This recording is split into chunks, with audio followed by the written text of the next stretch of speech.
زلمیا په خیر راغې خیر اوسئ جي ما وې وروره لږ اوزګارئ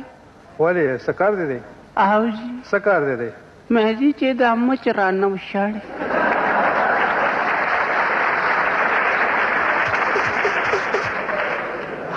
هاي دې مچ ته م پته لګېدلې چې وعدې کړې دي نو هر وخت مې لکه د خواښې په غوږ کې بنګ بنګ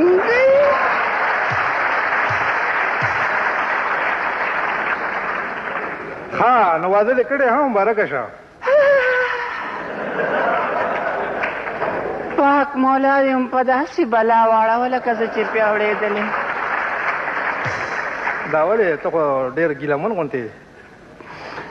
وروره ګیلمن به نه یم بې تنخوا نوکر یم د خپلې خواښې او د خپلې ښځې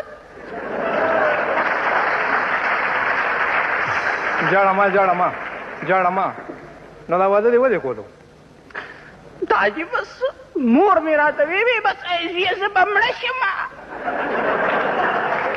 خو ستا په سر به سیرم نه وینم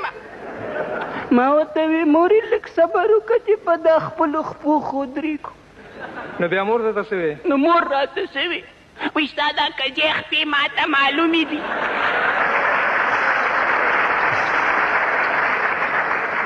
تیز کله مې په خپلو خپو نشي ودرېد بس مې واده وکړه جاړه ما ښه بیا دې څه وکړو بس جي لکه بس د کالج د هلکانو بس جي په بس سټاپ ودرېدم خو مور مې دا پرمیش کړو وي زه بوډۍ یم وي ښځه به م ځان له په خپله ګوري وی چې بس د څوارلسمې سپومې یو دا سترګې او دا زلفې ونه د چینار او ټیکې د اوربل ښه په بس سټاپ باندې ودرېد بس جي لکه د کالج د هلکانو په بس سټاپ ودرېدم او چینګم مې خولې ته وروشي او بس جي هر چاته به مې هسې مسکې به کېدې مسکې به کېدم صاحب وایي چې چابي مې داسې تاوه دا د موټر چابیانې وې نه دي دا زما د زوړ سایکل چابیانې ما پیسې لکه د موټر شو شاور کوله صاحب خپلې کړو نن سبا ټول خلک دا چل کوي